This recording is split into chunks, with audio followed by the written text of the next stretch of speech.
Welcome to No Password Required, a monthly conversation that gives you an up-close and personal look at the world of cybersecurity. Hello and welcome to No Password Required, a podcast dedicated to exploring the minds and personalities that make up the field of cybersecurity. I'm your host, Ernie and with me, as always, is Jack Clabby, a cybersecurity attorney at Carlton Fields, PA in Tampa. On the podcast today, we'll chat with Debbie Janeczek, cyber threat management leader and technology executive at Wells Fargo. Debbie is passionate about practicing mindfulness and appreciating nature to help her stay grounded within the chaos of the ever-changing cybersecurity world. While her day-to-day work life can be hectic at times, her elite team and extensive leadership experience ensures that the job always gets done. At her core, Debbie is an outdoors woman who loves conquering the mountains of Colorado with her sidekick, her dog, Jack. And speaking of a guy named Jack, hello to my co-host, Jack Clabby. Jack, how are you, sir? I'm great, Ernie, today. Jack, it used to be a very common name as a nickname for John, and now it's being as likely to be attached to dogs as it is to humans. So, you know what? I feel like that's good for all the Jacks of the world who are humans. I think this is a case of rising tide lifts all boats. The good news, though, about the name is that everyone knows how to pronounce it, right? That's true. It doesn't admit of many different interpretations. So one thing we're going to talk about today Speaking of that, raises that issue. So yes. This relates to the takedown of AlphaBay. So AlphaBay was one of these marketplaces on the darknet, sort of like a Silk Road, where you could buy everything from, allegedly you could buy everything from your rocket launchers to names of username and password pairs for thousands of credit cards. And it came out of the community, the carding community, that was really obsessed with this idea of figuring out a way to make fraudulent charges to credit cards. And one of the prime players in that, so it was taken down in 2017. This is years ago now, and that is a lifetime in the world of the dark web, or so I'm told. And one of the major players who escaped it was the number 2 admin for the site, and he goes by DeSnake. And that's a name that we've all seen many times in print, but it could go in many different directions. Is it DeSnake? But it is, in fact, DeSnake. So I poked around a little bit to try to find a pronunciation guide for it. And I wonder if all these handles that are out there for these dark web guys, are they upset that folks might not be pronouncing it correctly because, they've replaced an E with a 3 or an L with a 1? Well, that's actually, it's funny you put it like that, because are these meant to be pronounced? Or are they just meant for the visual you're looking at the word? Because like I said, if they replace the E with a 3, do you say 3? Or does you pronounce it as an E? This is just another argument for folks to stop reading books and simply listen to podcasts, because then you just pronounce it the way they do, and there's never any of these question marks. Yeah, I would advocate for listen to more podcasts. I think that's But there was a big article in Wired, I think, a couple weeks ago by Andy Greenberg, and it's an outstanding piece of journalism. It raises some ethical questions, I think, for those of us in the cybersecurity community. But they verified, so AlphaBay is back up and running, and it's being run by DeSnake, who escaped. He gave a candid interview via secure text message to Wired, and he's answering questions. He's throwing his old partner under the bus. Yeah. He's talking about, essentially he's using it as advertising, a brilliant piece of advertising where DeSnake is explaining all the benefits of getting back on AlphaBay versus some of the existing competitors. He talks about, the security features they have, how he's got a program in development where if it was ever taken down, all the money would be released and sent to servers, and just tremendous. The piece that's to me the most interesting from this is that he is not accepting Bitcoin or other forms of crypto. Right. He wants to get paid in Monero. And that's a crypto I wasn't as familiar with, Ernie. Yeah, I'm not as familiar with. I know it's one of the newer ones, but he was concerned about it mostly, or wanted to go that because law enforcement has become more adept at tracking other forms of cryptocurrency. So. Right. So like a Bitcoin, part of the great thing about a Bitcoin is that there's 100% visibility as to where it goes. You can verify a transaction, and that lets everybody see where the Bitcoin goes over time. And so if there's a bunch of criminals working together, you can see, okay, a big chunk of money comes in and then it fractures out like a tree, expanding its roots to give the final money to everyone here. Now, law enforcement still needs something to go get it from the place it eventually ends up. They need the code to get into that private wallet at the end of it, but they know what private wallet it's in. So Monero, I was on with a client yesterday and I kept mispronouncing it as Moneda, and Moneda is a financial services company that has nothing to do with Monero, which is both spelled and pronounced differently. Ernie. So no, it is Monero. But this Wired article looks like an advertisement for Monero. Yeah.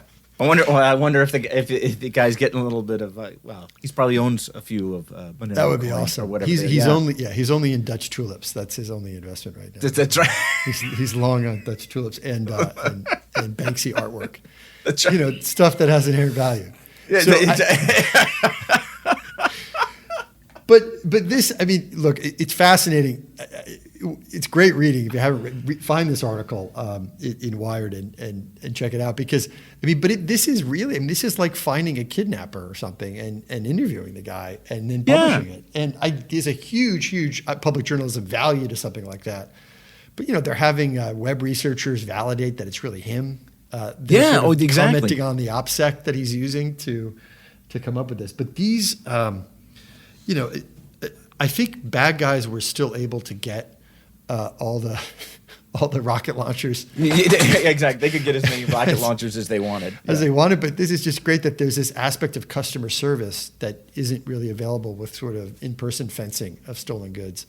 And the way they talk about it is really something. I mean, there's also dark web chat sites where the competing, the eBay dark web eBays are competing with one another. To try to say that, and it's really giving law enforcement something to just, as much as these guys say they're OPSEC, they're having these conversations about the relative benefits that I think are giving quite a bit away. Well, I think that's really interesting. You mentioned it, because he's talking about all the different features that he's going to that are so-called included in his new platform, and then in order to validate those things, he's got to talk more and more about, because people are like, there's no way he's doing that. That can't happen. That doesn't. And he says, I'm doing it this, and this. Yes. And of course, if you're sitting on the other side, okay, so no, I got to go check here, and here. And then the other part that I think is really, I don't want to say funny, but it's they're talking about how, he's got to be on the take. He's a mole. He's on a take. They got him. He's working for the feds now because he couldn't have gone. He was hiding for so long, and now he's back. How do we know it's him? So there was speculation, right, the first time around that these guys were Russians, and then the one who was arrested in Thailand. And the idea was, were they just pretending that they were Russians to lead everyone off a false scent? And now I think that's what the community is saying. Maybe you got to take it with a grain of salt because it's his competitors who are saying it, but they're saying that DeSnake may be working a Russian intelligence operation to try to capture some of these guys, which, skeptical is maybe how I would take that in terms of what these folks are doing. But this idea too that bad guys that the bad guys in AlphaBay 5 years ago would not sell if they knew it was Russian resident PII, they wouldn't sell it. And that I think law enforcement confirmed that. And if that's a pretty nice piece of the market there that you're giving up if you're not in fact somehow connected to the Russians. Well, that's one of those. And this could go down a whole other crazy path, and that may be we bring in somebody to talk about that, because if you think about it, if doing that alone, why would you? So you're telling. So the idea is if I don't sell to Russians, or I don't steal Russian, so that therefore means it's not a crime in Russia. I don't think that's true. Or that there's these Russians, that there are Russian criminals who somehow don't commit crimes against other Russians. Like that's not how I understand crime. So that's not exactly. So it doesn't really work that way. But that would then you could make some assumptions that there's the I don't want to say unwritten, or maybe it is written, or agreement from someone in a particular level of government to say, okay, you're going to do this. you don't target the Russians, the day may never come when I ask you to do a favor for me. but that type of thing, that's a whole other thing of like, are the Russian, I'll call it Russian criminal underground. That's a name for one of them. But any of those types of things, this is one of those that there is probably a lot more. It's not government influence is the word, but government. You wonder if they're like, hey, you keep doing this, but the day may, when I come ask you to do something, you're going to do it as long as I wonder if there's. So. It's a hard line to police. I think our evil was they were very active over the summer, and they said that they weren't going to go after hospitals with ransomware. How chivalrous of them. It's nice. Yeah, but then I think they were behind. Unless I'm remembering the group wrong, I thought they were behind the Kaseya incident, which very publicly ended up downstream stopping several hospitals. So it's a hard line to know. Like when you're banging around inside a network, dumping your ransomware payload. Is it a hospital? I don't know. Or is it just like an old folks home? Or is it in fact, a factory that makes, guns that are docking? Well, right. And that's one of those other parts. It's like, hey, that's nice that you've said that you're not going to target hospitals, so therefore you shouldn't be. No, you don't get to decide that. Meaning, you get to. Well, I'm not a criminal because I didn't attack the hospital. No, but you did everybody else. So you don't get to say. Well, I'm not as bad. It doesn't. Whatever gets you to sleep at night. That's exactly. If that helps. Yeah. And it's I imagine them either getting to sleep at night in their small basement apartment in Eastern Europe, or conversely, in their gigantic, on their mega yacht. Yeah, commando style pad, right? Like Pablo Escobar style pad with helicopters. Exactly. Their evil underground lair that looks like something out of a James Bond movie. Aren't these guys? They're all supposed to be like on ships that are in international waters using satellites to connect. That's really what they're supposed to do. Or on offshore oil platforms. Or they buy their own submarine. Yes. They have their own, that's apparently a thing, right? All those they're all surface Russian, just right? to transmit. Yeah, surface. That's exactly right. Yeah, they take the old Russian, the old Soviet submarines that apparently you can buy. You can buy them on the dark web. Look, if you do the same thing. if James Bond tells us anything, it's that those old Soviet submarines are now for sale and can be got pretty easily. But you wonder, the sort of celebrity hacker, or this in this case, he's not necessarily a hacker, but the celebrity dark web fencer. Is really what he does. He brings together, stolen goods with buyers of stolen goods who want to commit crimes. And is it okay that journalism makes these folks into celebrities? I don't think the tone of the article glorifies the lifestyle. Yeah. I don't think they made that mistake, which we've seen from time to time. I think it is of public value because it does report on the law enforcement techniques that were used the first time, and I think it gives him frankly a lot of rope to hang himself on. I think you're right. Is this viewed as not a victimless crime, but a less than, they're not murdering people. It's not what you'd call a violent crime. So does this add more to that, like say, that more quote appeal to it? That this guy, he's like a bank robber. Think about it, like during the Depression, like a bank robber during the Depression who doesn't kill anyone in the it doesn't kill him, but you're like, I hate to say this because I'm making another like in Point Break. Right, ooh. Everybody was kind of rooting for Patrick Swayze's gang. They didn't kill anybody; they were just knocking off banks, and they were these cool surfers living their life. The only killing occurs once Johnny Utah intervenes in that last bank robbery, and that's because of Johnny Utah. And so, there's a lot. Just ultimately is stopping these guys from doing what is a property crime. Worth interventions that could risk human life, and there's protocols that I think maybe. I remember Silk Road had like people on it. I mean, Silk Road had you could buy people. I don't remember if AlphaBay was that bad. If it had human trafficking elements, but assuming it did, I think then it's not too bad. And the victim of these crimes, like ultimately, all this stuff just comes back to some insurance pocket in the U.S. that pays out when these PII things are sold. So, that's why it's really hard to get cyber insurance these days. And that's why the cost of doing business with banks, might be changing. So I think a lot of this stuff, someone pays for it eventually, and it's better not to have this up. Not to mention the rocket launchers that may or may not be out there being used against American soldiers or anybody. Maybe for that matter, yeah. But he's not is he? Yeah, if you're ranking criminals, yeah, he's up there, but he's not he's not putting ricin in the water or whatever it might be. Yeah, see, that's it. Yeah, that's what. Maybe we got to get some cyber criminologists on here one of these days to talk through the differences because that's an interesting topic, and it fits with a lot of things we're seeing. The ranges. I know this is going to kind of go a little off, but we hear a lot of talk of like cyber war and cyber attack and nation states and this type of thing. These cyber crimes they're bad and some of them millions of dollars in scope.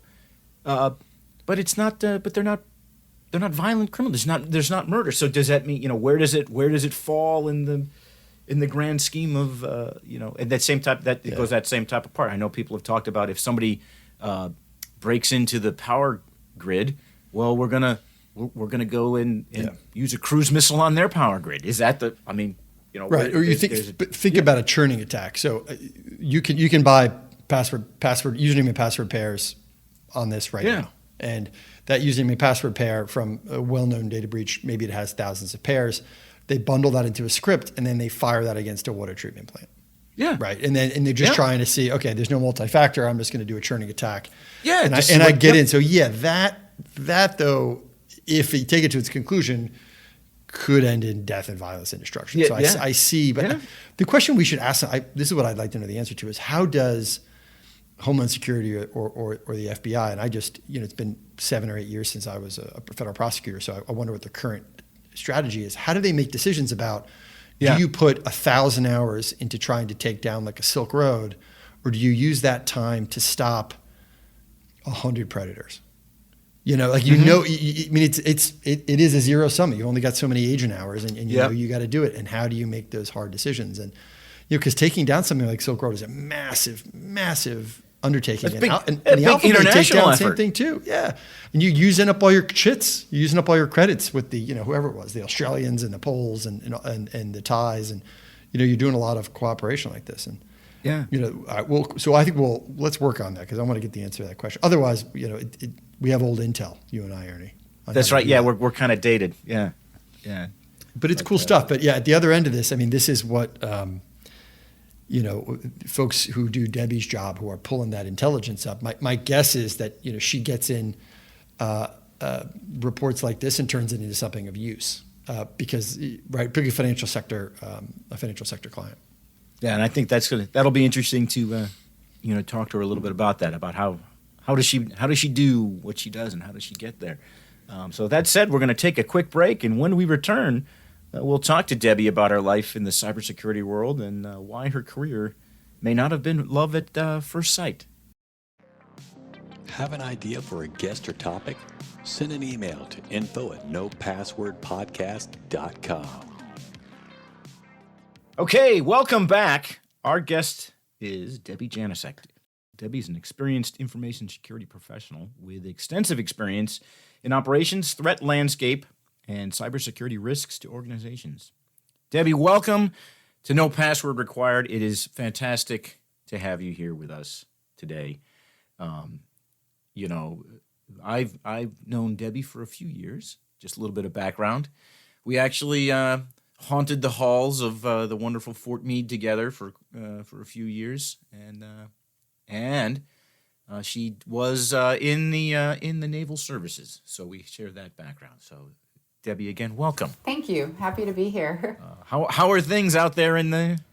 Yeah, you're out there in the mountains now. So you've traded in the Navy for the mountains. Traded in the Navy for the mountains. Out there every weekend, but now I'm trading in the mountains for the lakes of Minnesota in a few months. Well, it is the Land of Lakes up there. Minnesota. Yeah. That's actually a big cybersecurity presence in Minnesota. My organization has a big presence there, and I miss green, so I'm heading that way. Well, we've gotten to meet a lot of people from Minnesota here in Florida, particularly during the Minnesota winters. So hopefully we'll get a chance to visit with you in person, Debbie. Yeah, I do dread the winters. But it's, it is sort of like, I think winter there is like the summer in Florida, that everyone just knows how to deal with it, so it's not quite as bad. Yeah, and I'm from the Midwest, so I'm used to the cold winters. Debbie, could you tell us a little bit about your story?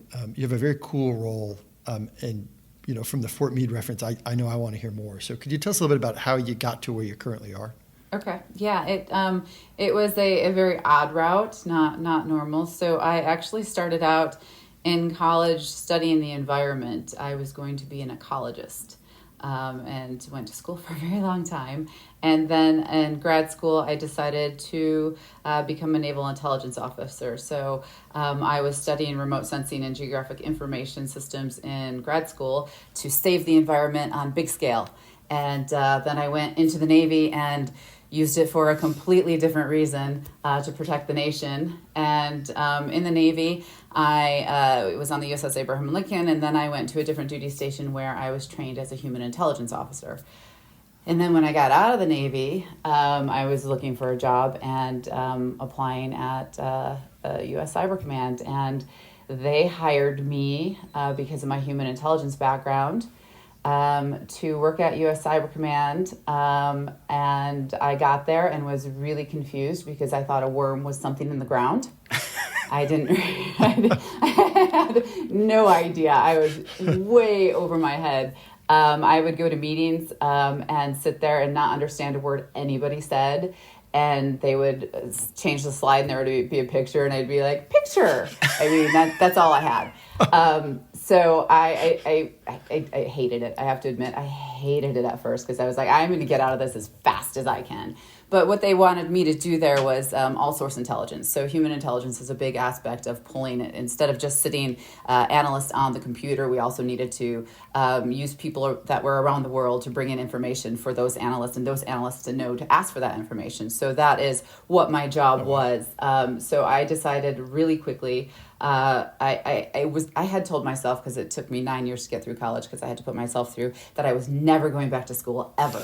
And then I was like, I wonder if I still have the 9/11 GI Bill. And I did. So I went back to, I went to graduate school to UMBC and got my master's degree in cybersecurity. And the one class that I really learned everything was Cybersecurity 101. What is a worm? What is a Trojan? What is a DDoS? So that really helped me start understanding what I was working with and what I was up against. And it took a really long time to actually like it and understand it, because it was, my background was not cybersecurity at all. How did you decide then to make the move from service to the private sector? So after grad school, I was asked by a professor to teach a class. So I taught a night class at UMBC called Cyber Warfare. And in my class was a lot of private sector folks. And, where Ernie and I came from, we know a lot that everybody else didn't know, and they just didn't know what they were up against. And I was like, these people don't know what they're up against. I could add so much to what they're doing. And it was a really hard decision, and it was a really scary decision to jump because, the security of the government and whatever. But I did it and haven't looked back since. And it's been an amazing adventure. Could you tell us just at a high level sort of what your roles and responsibilities are in your current position? Yeah. So I run the Cyber Threat Management org. So my organization is, our job is to reduce the risk to the organization, to the company. And I lead the Cyber Threat Intelligence team, the Red team, the Cybersecurity Innovations team, which we build stuff. They build what tools don't exist and what are those gaps, and let's build it so that we can support the organization.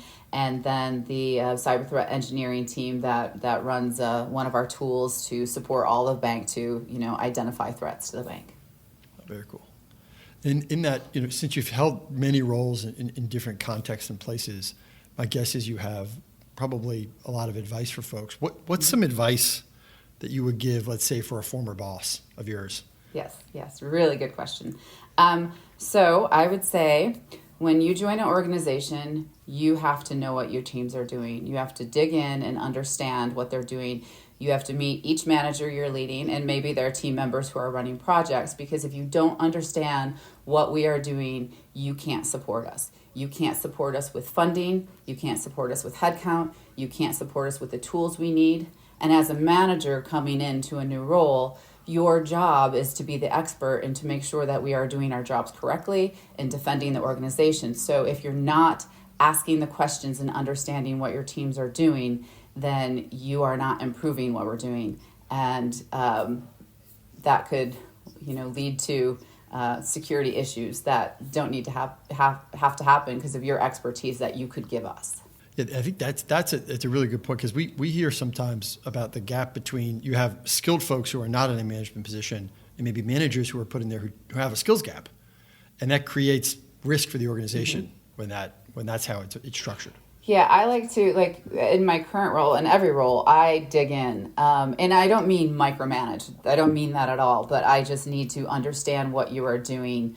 So each team I've met with, and then my managers I've met with, and sometimes they're people that are doing the actual work I've met with, so that I get a clear understanding. And, just in 5 months here, I've gotten headcount for the cyber threat intelligence team because, okay, we need to be doing more actionable intelligence. And so if I didn't dig in, I wouldn't have known that. And then you understand who your skills are, because I'm not the technical expert they are. So that I can identify who I can pull into meetings to support me. I can't go into that meeting alone. I don't know what they're talking about. So I bring the experts with me. I learned that in the Navy. Always bring your experts with you. Yeah, bring in the chief. Yep. Always the chief. Yep. So, what's your biggest the difference between public sector and the private sector? Because we talk to a lot of folks that are on both sides of it, and then there's some that we'll have programs with veterans that are transitioning. I want to go work for the government, but you've gone over. To the complete private sector, not government contract or anything, completely outside. Like you said, you never look back. So, how do you? And I would never go back. Yeah. Yeah. Only because, the government was great. Loved it. Loved the people there, the camaraderie, great mission. But I find that I make more impact. Not only do I make an impact quicker because we can move faster. And if you think of financial institutions, we're on it. We work with all the other financial institutions. We work with the government. We share information. We work with law enforcement. We are protecting people's money. We are protecting critical infrastructure. So they react really quickly. It's easier and faster to get funding. It's easier and faster to get headcount. Don't get me wrong, there's still bureaucracy that you have to jump through. But when you come to the government and people talk bureaucrocy, you're like, it's all right, we got it. So that's awesome. It's just, it's night and day on how fast you can move. Is that? You've likely had some pretty serious adventures in your time. Can you tell us about an adventure maybe that you had, and what are the more adventurous things you've ever done? Oh gosh, yes, I do lots of adventures. So I have several. A few of my favorites. One was canyoning in Switzerland, where you had to rappel 200 feet down into the canyon. You had to wear a dry suit because the water was very cold, and the only way to get out of the canyon was to jump off of cliffs 25 feet down into water. At one point, we had to zip line, and when they said let go, if you didn't let go, you would smash against the rock face on the other side. So it was like an all-day adventure, like climbing out to get out of the canyon. The most recent, right before COVID, which was a big vacation, so it was awesome that I got to have that before we locked everything down. I went to Vietnam and did a 5-day motorcycle Don Cars Geopark, way north by the Chinese border. And when you're on a motorcycle on those roads, you're really taking your life into your own hands. Stayed at homesteads and ate local food. It was amazing. I did a similar thing, I think, at Space Mountain. Yeah, very similar. DeSnake, yeah. It sounds like. Very similar. It's exactly the same. Okay. Same thing. Yeah. How do you balance that? So you must spend a lot of time indoors, but knowing that you sort of have this desire to do these adventures, is this what allows you to stay indoors so much that you know that this is coming? How do you balance those two things? I really fight for work-life balance. I really push my people for work-life balance because if I don't get my workouts in, if I don't get my adventures in, I'm no good to anybody. It is my time. So the weekends are my time. Although sometimes, you still, in cybersecurity, you have to be available. So I bought this really expensive Garmin that I text my boss when I leave. I'm like, if you have to contact me, you can text to this thing. And then I know I have to get out of the backcountry and to a computer. So I do make sure I'm available to a point. As I get, I've only been here 5 months, as I get my teams to where I need to be, I'll be like, hey, this person is the person you contact if anything happens. I'm going to be off the grid. So it's just you have to do that balance. Cybersecurity you could sit on your computer all day, all night in a dark room, and that's just not healthy. Debbie, was there anything that you look back like in your childhood or your high school time that you say, okay, these experiences have made me a better cyber professional? Like, can you draw a through line to something that happened, growing up that makes you good at what you do now? Yes and no. I wouldn't say that it was a direct contributor, but when I was growing up, I wasn't the best student. I was really good at hanging out with friends in the liquor store parking lot to find somebody to buy us beer. That was what I did. That's not nothing. That's human That's not nothing.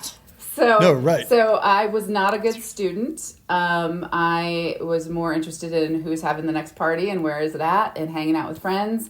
I actually had one of my high school teachers gave me a D- in algebra so I could graduate. But what I did know is that, growing up with not a lot of money, I knew I wanted to do something, have something, and I wasn't the traditional person, and I don't want to categorize people, but, my friends would talk about going to college, getting married, having kids, staying in Michigan, where I was like, I'm going to be a spy, I'm going to travel the world, and so I was always... My mom called me a dreamer. So I knew in order to do what I wanted to do, I needed to go to college. So it was right when I graduated high school, I was like, all right, I got to stop partying. I really need to focus. And of course, because of my track record, we didn't have a lot of money anyways, but what we did have, they certainly weren't going to give it to me for college.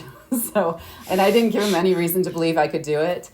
So I started working full time and had to put myself through college.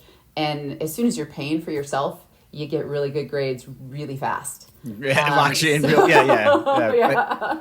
Yep. So I think just the way I lived my childhood, I knew eventually I would have to buckle down and do something to get to all those fantasies I fantasized about. And so that's what helped lead me to where I am today. Why the Navy? So... I don't want to bash any military, but anyways. No, listen, we expect that. We encourage that. We encourage a little inter-service rivalry. So back to, this was 20 years ago. And you're going to pick on the Marines, aren't you? You're going to pick on the Marines. So Marines and Army, there was really no, at that time, not a whole lot of opportunity for women.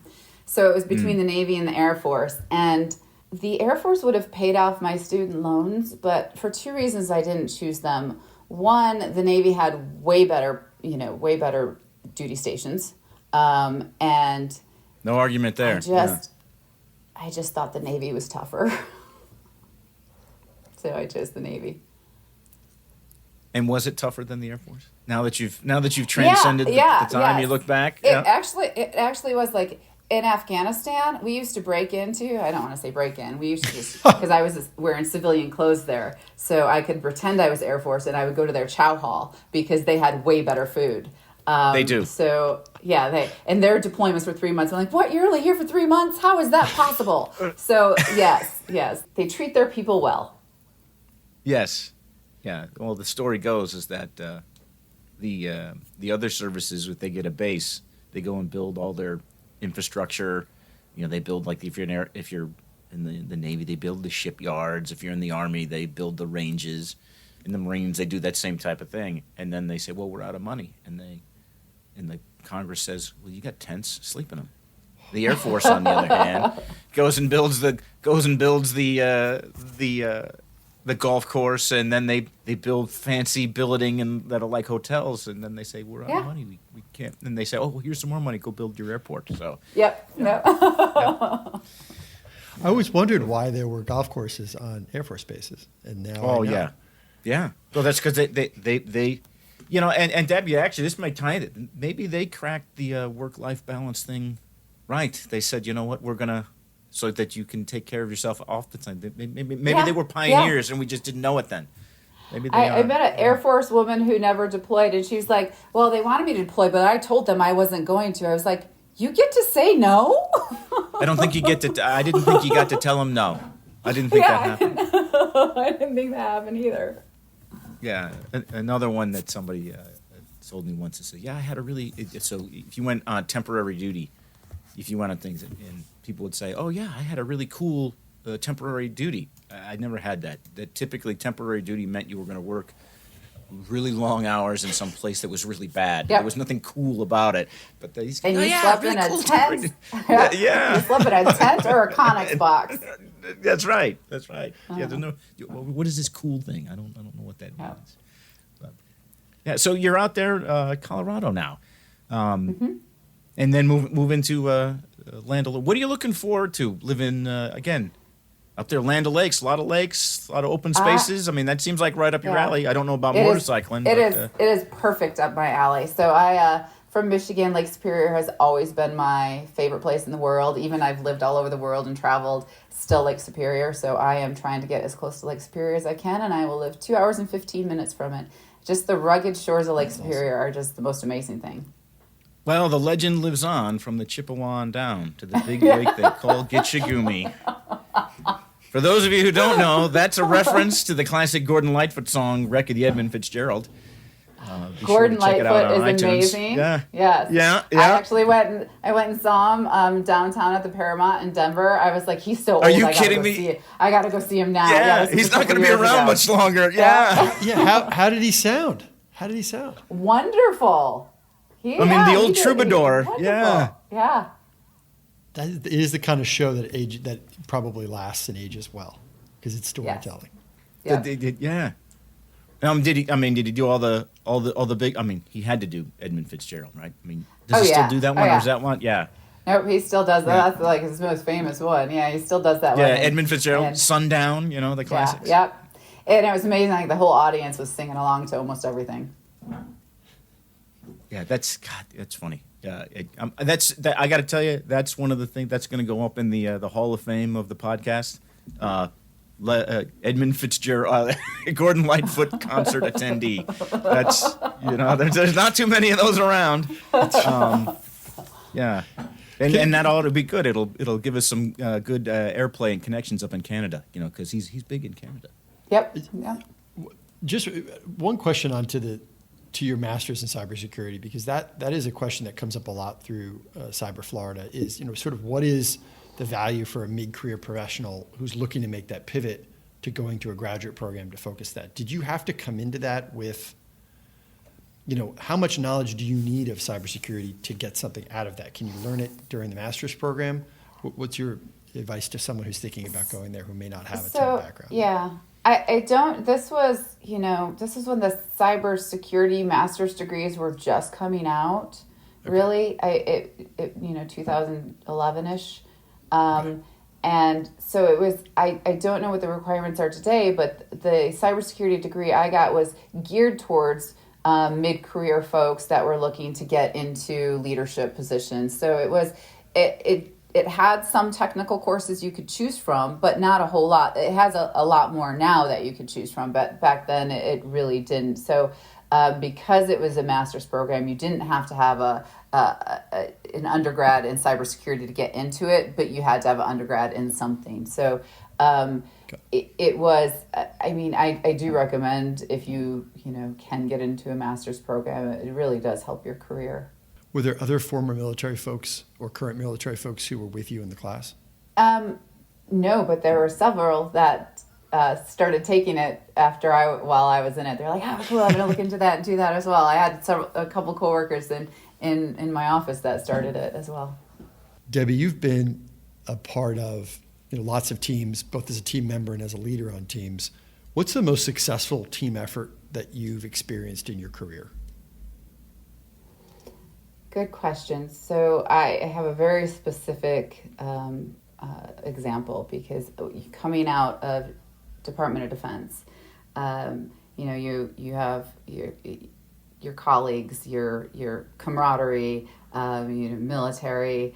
It's amazing. I went to private sector, and I was iffy on what that would be like in the private sector, and I have to say it's great.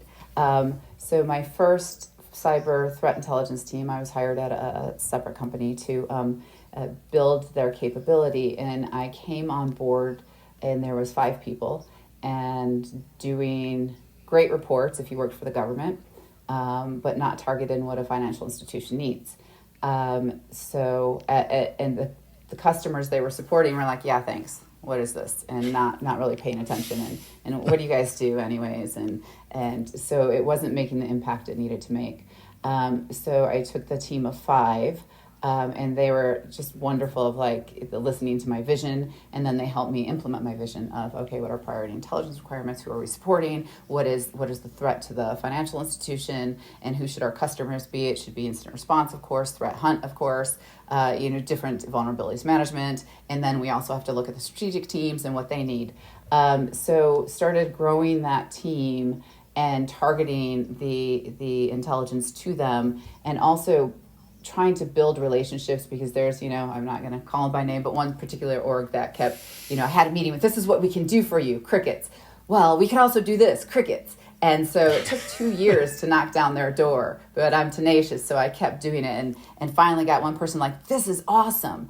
And that particular team that wouldn't listen to us became our best customer, and our intelligence eventually led to arrests.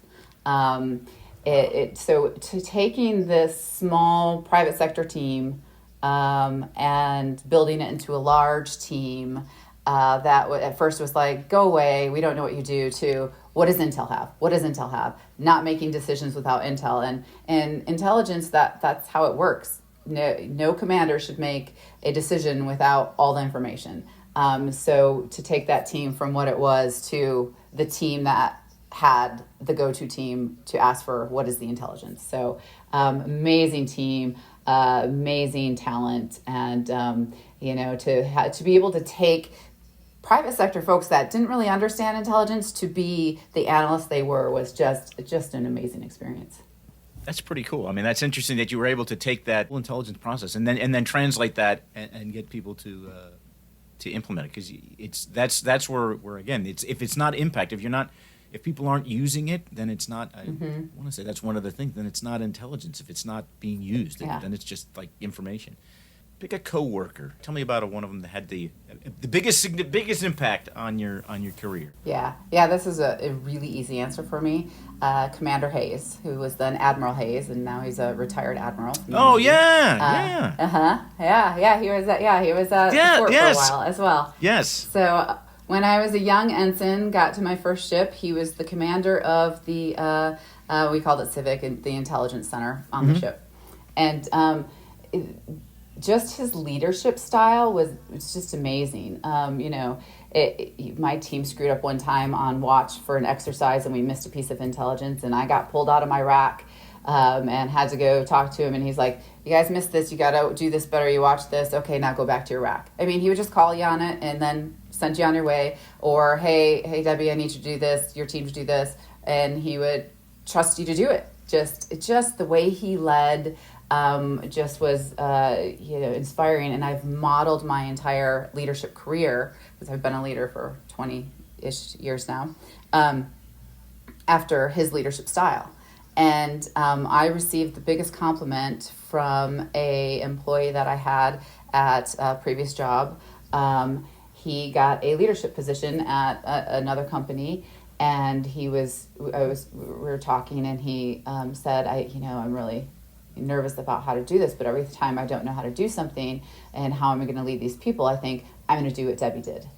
And so I immediately thought, well, you're not doing what I did. You're doing what Commander Hayes did. And so I reached out to Commander Hayes and sent him a very nice message on, I got this compliment and I just want to know it's actually your compliment. And he came back and he said, I'm overwhelmed with that compliment and thank you so much. And he also let me know that the intel team on the USS Abraham Lincoln was his best team. We were the dream team. And at that time in 2001, women had only been on ships, I believe, since 1996, so still fairly new. And he said, we were the only team in the fleet to have 4 women officers in the Intel Center. So it was, yeah, it was pretty, I didn't know that, so it was nice to reach out to him, and it was nice. I don't think we impact so many people's lives around us, and I don't think we realize it. So when we have a chance to tell them, I think we should. Yeah, well, I think that's actually pretty sound advice, is do what Debbie did. I think that's, yeah. I think if they follow your lead, I think that's the right approach. Yeah. Thank you. Well, after a short break, we will return with Ernie's lifestyle polygraph. Stay with us. You are listening to the No Password Required podcast. We cover cybersecurity and a lot of other stuff. All right, welcome back. All right, Debbie, as you know, as part of the requirements to obtain a national security clearance position, sometimes you're required to participate in something that's known as a lifestyle polygraph, which is designed to determine your suitability for positions you trust in the United States government. Well, here, on No Password Required, we have our own version of it, in which we ask a series of questions designed to probe the depths of the mind of our guests on our show. Are you ready for our version nervous, of the lifestyle polygraph? Yes. Okay. All right. So these some people find these questions rather intrusive. All right. Here we go. First question. All right. If you were queen of the world, and all of tech's resources were at your fingertips, what global problem would you use machine learning to solve? Global warming. There you go. Global warming. I don't know how that would be done. I can't go into specifics, but that would be my target.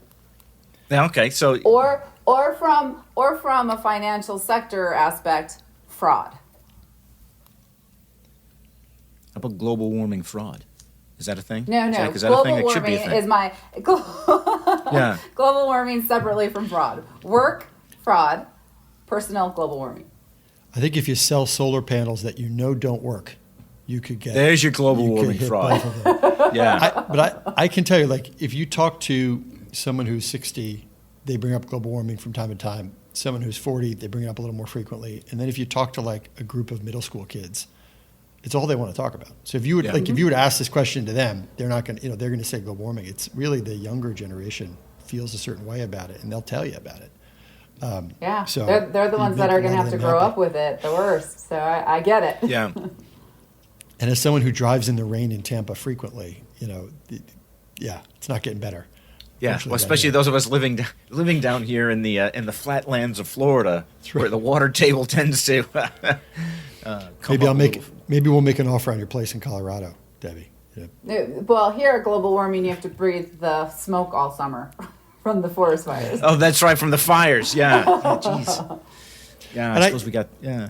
And I think like right now, right, what machine learning is being used to solve is like which ad should go on the website in front of which person. Yeah. Like it's being used to solve things that aren't like this, right?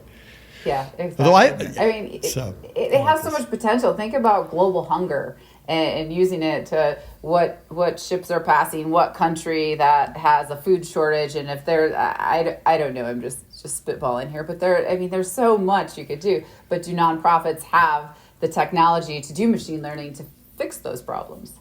Yeah, to access those types of. I think we're getting there. Some of us. What is it? Somebody just came out with the past couple of days a pretty significant quantum quantum-enabled computer. I guess I don't want to say a quantum computer, but I mean, I think you're going to start seeing those things. You're going to, and the pace that all this stuff happens from the technology side is just increasing exponential. So you're going to start to, I'll call it the democratization of technology. And lest we forget that machine learning is in your pocket right now.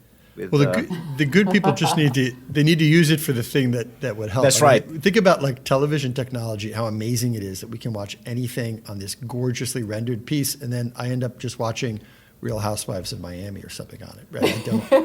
This is true. Yes. I could be making myself a better person. I'm choosing Yes. a hard left. Yeah. I didn't know you were a fan of the Real Housewives. Well, yeah. Well, there's a lot of things. He keeps a lot of things It's secret. mostly Great British Bake Off. Mostly Which Great is a British fine show. Bake Off. A fine show. Fine show. All right. Number 2. Second question. Can you teach us a lesson that being in nature helped teach you? I can. So a really good example of this, and I didn't, nature to me is where I go out and it's my Zen time, it's my enjoyment time. I never thought of using it to help me with work life. It was just my break. And I had, a leadership program where I got a leadership coach for a year. And she asked, what do you want to work on in your career? And I'm like, procrastination. Who doesn't procrastinate? I don't want to deal with that. Deal with it later. And then I'm, working half the night to get it done. I'm like, I really need to work on procrastination. Or I don't want to answer that email. It's too hard to answer. So I really need to just focus and get it done. So I need to work on focus and procrastination. So she had a really unique way of doing it and took what I love, nature, and how can we use nature to help you deal with these things you want to deal with. So she would, on your hike this weekend, collect one thing from nature, a feather, a rock, whatever it is. And then we would talk about it. Okay, on your hike this weekend, just observe. What do you observe? What do you see that could help you deal with procrastination? And I'm like, well, it's fall and birds are flying south. Squirrels are eating everything they can.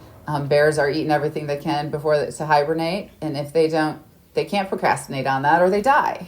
So just try to put nature in perspective of procrastination and focus. And they're really focused. You can walk by a squirrel. It doesn't even look at you as it's shoving its mouth because it's getting ready for winter. So it was just really interesting how she did it.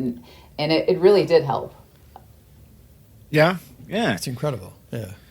No, I guess so I spend a fair bit. I fish a lot, so I'm outside. That's my Zen moments are out there too. Yeah, because it's where you can actually get into your space and you can just see. That's all you really think about, and that helps you detach.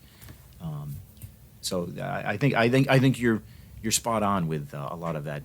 Learning things from nature, because I think we generally it's odd because we are in a technology-enabled world on a technology-enabled podcast, but it's good that we can connect to the outside world because There's good data that taking a walk, particularly really anywhere, it doesn't have to be nature and urban environment, but taking a walk, your mind still works on the problems that you had at work, and you can sometimes come to breakthroughs that way better than you can if you just try to grind it at the desk.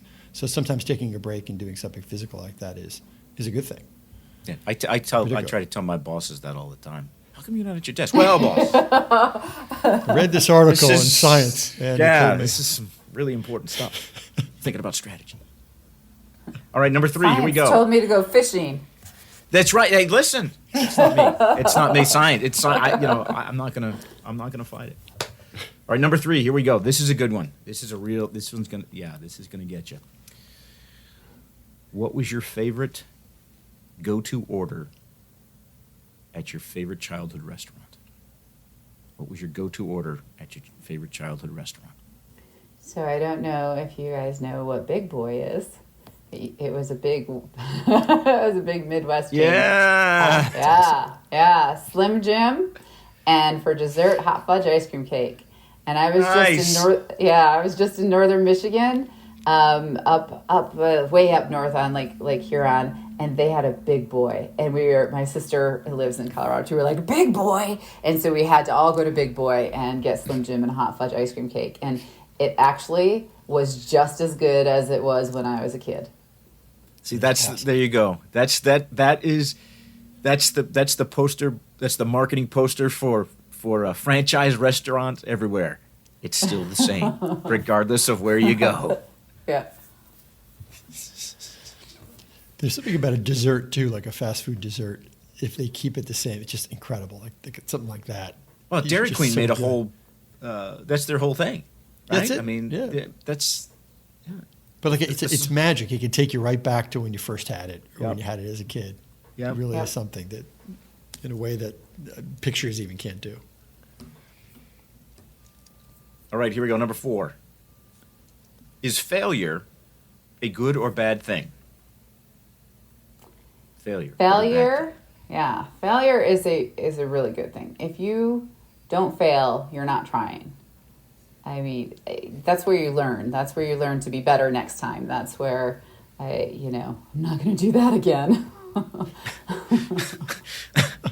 Okay, what's along those lines? Where's the one where you go, I'm not going to do that again? What's a good one for what's a good Debbie Janeczek? I'm not going to do that again.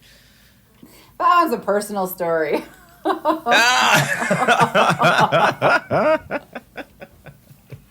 The advice I have gotten that I follow is want to be one notch over where you're comfortable. Not 2 or 3 notches, but like a little bit more than what you're comfortable doing. That's it. Like one notch higher. And if you make mistakes there, you say, okay, well, I grew a little bit.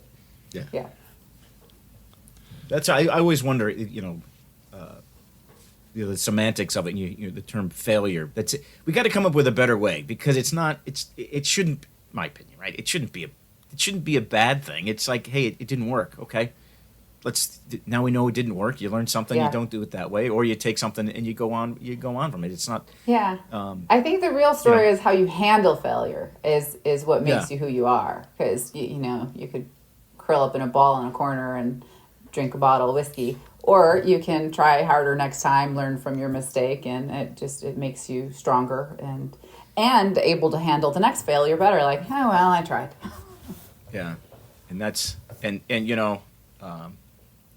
this will lead into the next question, but we could really point the finger at one individual as to why we have gone this way, and that's Yoda. He says, do or That's do it. not. There is no try. So I mean, it's yeah. Although I use that with my kids all the time when they're like, Yeah. well, I'll try it. Well, you can try it. You either jump it in the water or you're not. You don't, yeah. Right? You say, do or do not, there is no try. So I've used it for that purpose, but I don't like, Yeah. I never interpreted it as a way of Yes. stopping people from From- failing. But it Yeah. is, it could be interpreted that way. Oh, Yeah. man, this is Yeah. mind-blowing. And failure doesn't have to be a punishment. Yeah. A few times in my career, I've been like, well, I really want to try this and want to do this. And my guidance from my sister was, if you fail fast and recorrect. And go to the direction. Like, okay, Find out let's the- try it. That's awesome. I've heard that being called harvesting no's. So like just go out quickly and fail a bunch of times real fast, learn what doesn't work, and then we'll go back. Okay, now let's architecture this Yeah. thing. Yeah. Go out and I harvest always- some no's. I always tell my team, well, let's just try it this way. I mean, I'm people can talk me out of, my team can talk me out of things like, hey, I think this is a better direction. And I'll be like, okay, you're right. But sometimes I'll be like, no, let's just try this. And if I'm wrong, then we'll do that. And, it is more often than not, it works. But when it doesn't, I am not too proud to say, yeah, your idea was better. Let's do that. And they're like, told you. Right. Yeah. Okay, I'm gonna say, let's keeping that going here. Let's think about it. We're gonna translate this one. Here's a good one. Here we go. In your personal or professional life, is there a movie character that you can relate to? So all-time favorite movie, The Goonies, Mikey. Nice. Well, he's So- the adventure kid. Let's find the treasure. Yeah. Yeah. Is That's that the Sean Astin character, I think. Yeah. That's where they got Samwise for Gamgee for The Hobbit. They saw him in that movie and they said, okay, you can go on a quest. You can help That's a great one. Yeah, I haven't seen Goonies in a long time. That's Chester Copperpot was in it, but who was the pirate? What was the pirate they were looking? What was the ship? Oh gosh, One-Eyed Willie. It wasn't One-Eyed. There you go. That's right. There it is. One-Eyed Willie. I've seen Goonies like 60 times, so it just has a cult following. Like, I just went to Red Rocks a couple years ago and saw it in Red Rocks. It was amazing to have a couple thousand people all quoting the movie, like, "Hey, you guys!" Think of 2,000 people yelling that at the same time with Sloth. It was amazing. Yeah. It was the Baby Ruth, right? Yep. Baby Ruth. Baby Ruth. Yeah. And that was Corey Feldman. That was one of his big movies. He was Mouth. He was Mouth in that one. And he had a tough run after that. But you watching all those folks together and seeing where they went. What a great movie. I'm sure it's available to stream. That's kind of Yeah, I haven't seen it in years, but I'm going to do that now. That's everyone's homework who's listening. Let's all watch. Well, how many times? Yeah, well, think about that. When there was you were a kid. Heck, even today. Well, David, this is. I have to believe. Thinking back and looking at what how you've told us what you're doing now. Just at work and this you're like drawing on the Goonies as like as your whole life.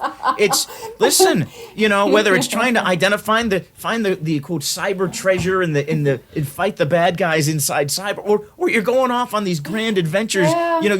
You're secretly looking for what's that old cabin, right? You want to lift up the grate and there it is, the cave. I think you're probably right. Like I've made sure I've gone to Astoria. My first Jeep was blue and named Sloth. My second Jeep is fire engine red, and it was named the Inferno after One-Eyed Willie's ship. I even have look at this. Deep. The tire cover that says "Goonies never say die" with a skeleton. Yeah. See. Oh man! And like I say, and you're and what did you do in Switzerland? Yeah, you're jumping down canyons and going through the. Come on, I'll tell you what. This is it. You are living the Goonies dream. I am Mikey. Yeah. That's awesome. Well, I'll tell you what. I don't know where we can't really top it from there. So I got to tell you that was I got to say thank you very much for joining us. I mean, this has been great. I mean, traveling down the path of we covered a lot of ground. I mean, I don't think we've gone from Gordon Lightfoot to Goonies and everything in between. So thank you again, Debbie. Listen, if our listeners want to connect with you, how can they do that? I'm on LinkedIn, so if they can go in and message me in LinkedIn. Yeah, and it's been great to be here. Thank you for having me. I mean, if I can make it into cybersecurity, anybody can. Well, thank you very much again. That brings us to the end of our program. So thanks again for joining us. First and foremost, I got to thank my co-host, Jack Clabby. Jack, as always, is a pleasure to have him on the show. And thank you, Debbie. Again, I wish you all the best as hopefully, Gordon Lightfoot will be on tour again. You can pick him up there and then, and living the Goonies dream. So thank you very much. Everybody else, please remember to rate, review, and subscribe to the No Password Required podcast. Send your questions and comments to info@nopasswordpodcast.com. And if you share your info, we'll send you some show swag. I'm Ernie Fararesso, and thanks for listening, and we'll talk again soon. Thank you for listening to the No Password Required podcast. The show is produced by Cyber Florida. A special thanks goes out to our friends at Carlton Fields and Cognizant. If you'd like to learn more about the podcast, visit our website, cyberflorida.org/pod.